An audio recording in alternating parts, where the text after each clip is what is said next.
drinking, my friend? Brand X water. Don't drink that. Instead, drink this. Drink this, that pencil, my friend. Come on.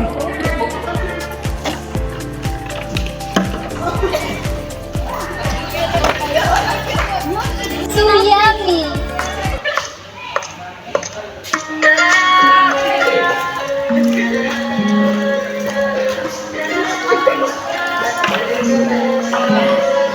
Safe drinking. Purified drinking water, my friend.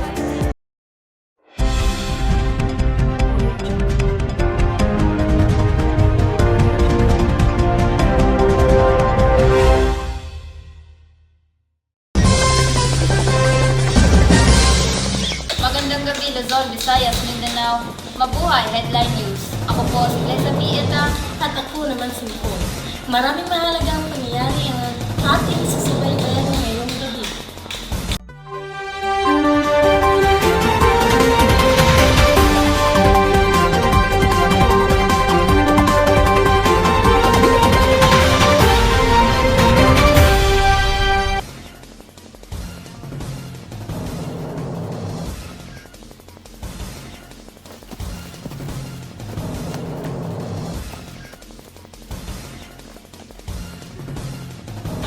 Isang malaking operasyon kontra droga ang naganap kanina sa Quezon City na nagresulta sa pagkaaresto ng dalawang babae na sangkot umano sa malawakang pagbebenta ng ipinagbabawal na gamot.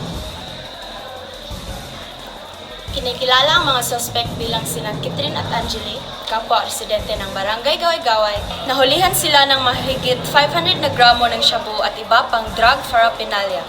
Ayon sa pulisya, matagal na nilang binabantayan ang dalawa at mayroon silang impormasyon na umaabot sa milyon ang kinikita ng mga ito sa legal na negosyo. Patuloy pa ang investigasyon para matukoy ang kanilang mga koneksyon at lawak ng kanilang operasyon. At ngayon, tatanungin natin ang dalawang suspect na nagagamit ng ipinagbabawal na droga. Bakit ka nagagamit ng illegal na droga? Hindi po ako nagagamit po. Gamit ka. Hindi po, pinag-inutusan lang po kami nun. Hindi po namin alam na masama pala yan sa kalusugan. Inutusan lang po kami ng pinta. Hindi po kami gumagamit po. Balik sa inyo, newscasters.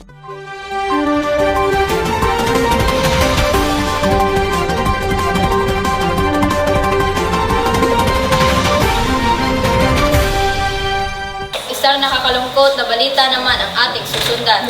Isang trahedya na naganap dahil sa silos.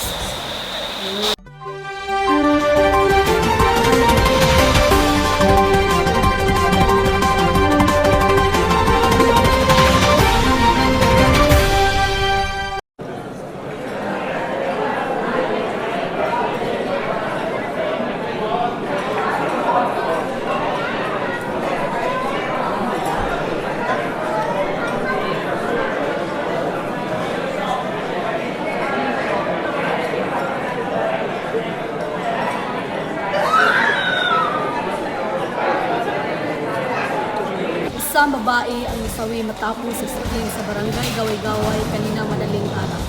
Kinilala ang biktima bilang si Angeli, 18 taong gulang. Ayon sa mga saksi, nagtalo ang biktima at nagsuspect na kinilala bilang si Amber dahil sa isang lalaki. Nagresulta ang pagtalo sa isang matinding pag-aaway nang nagtapos sa pagkamatay ni Angeli. Kasalukuyang nasa kustodiya ng mga pulis si Amber at iniimbestigahan na ang kaso. Pero ating tatanungin ang suspect. Bakit nagawa mo ang ganoong krimen?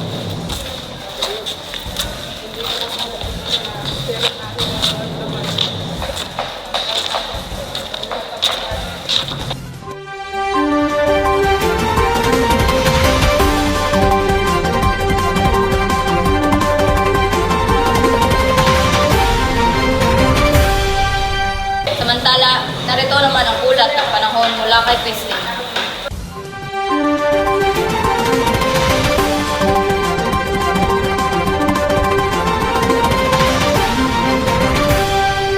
Good evening, Philippines. Good evening Luzon, Visayas at Mindanao. Bringing the new latest weather update. Bagyong Christine, pinsala sa infrastruktura ng agrikultura at pagkalugi ng pananim. Iniulat ng Philippines Atmospheric, Geophysical, Astronomical Services Administration Pag-asa na ang Bagyong Christine ay nakaapekto sa halos lahat ng rehiyon ng Luzon, Visayas. Kabilang ng ilang bahagi ng Mindanao mula sa October 21 to 25, 2024. Kabilang sa mga epektadong rehiyon sa Cordillera Administrative Region, Ilocos Region, Cagayan Valley, Central Luzon, Calabar Zone, Mimaropa, Bicol Region, Western and Eastern Visayas, Sac Sargent at Cagara Region noong October 28, 2024. Inuulat ng National Disaster Risk Reductions and Management Council, NDRRMC, na 158 na lugar sa buong nagdeklara na ang state of calamity dahil sa epekto ng Bagyong Christine.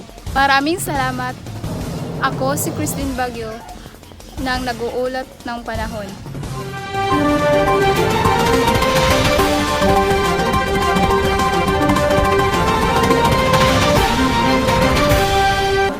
At sa larangan ng politika.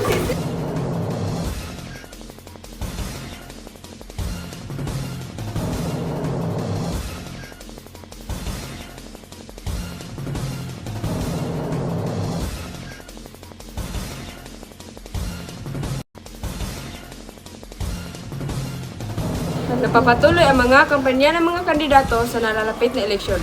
Maraming i-issue ang pinagtutuunan ng pansin, kabilang narito ang edukasyon, ekonomiya at kalusugan.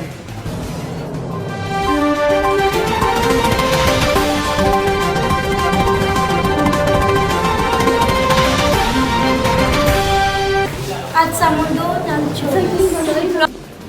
Hello, Showbiz fans! Magandang gabi sa inyong lahat. Ngayon naman ay may magandang balita kami para sa inyo. Alden Richards at Catherine Bernardo ay muling nagbabalik sa big screen. Muli silang nag-reunite para sa kanilang bagong pelikula na Hello, Love Again.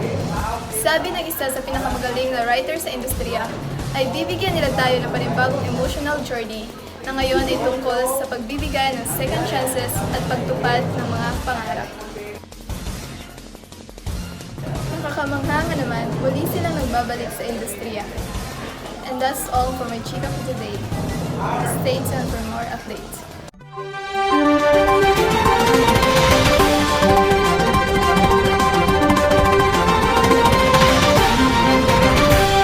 Iyan po ang mga paunahing balita ngayong gabi. Maraming salamat po sa inyong panonood. Magandang gabi po, Bayan 20 days na lang. Pasko na!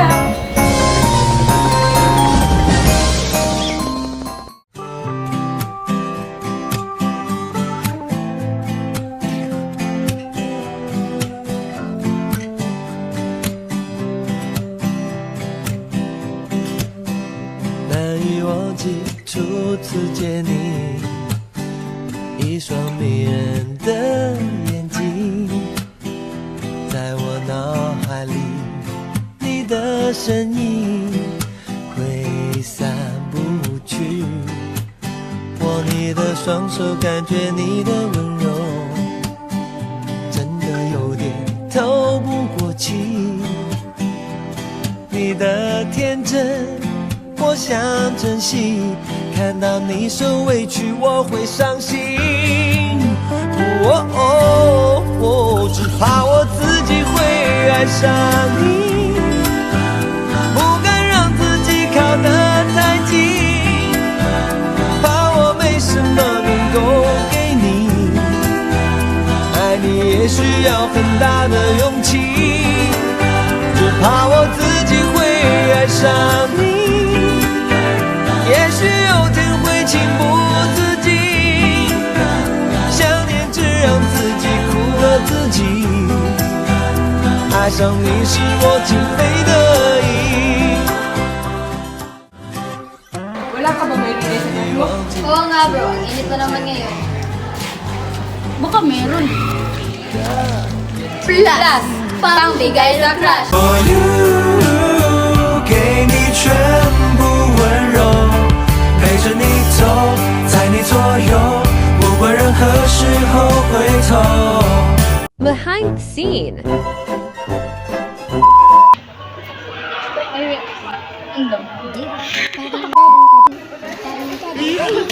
What are you drinking, bro? Magandang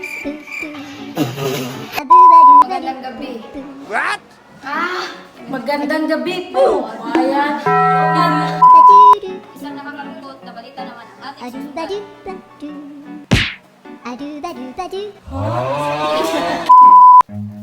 Run.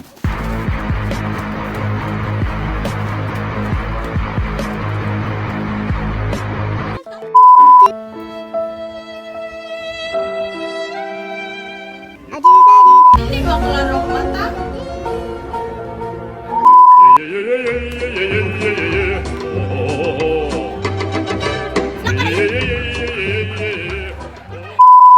Kinilala ang biktima bilang si Angela Kuyan na sa kustodiya ng mga pulis si Amber at inimbestigahan ng kaso. Ngayon,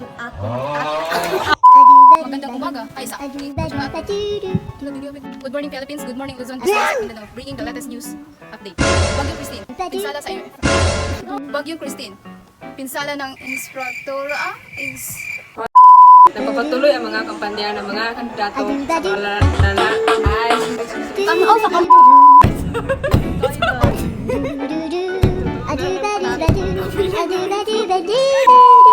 Samantala, narito naman ang ulat.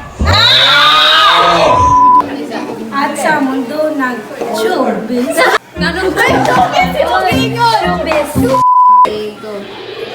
Hello, showbiz fans.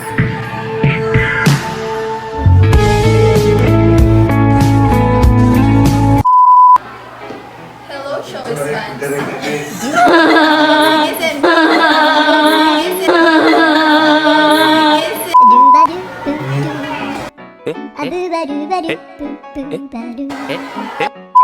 Eat a 2-week-old unrefrigerated pie. Dumb ways to die.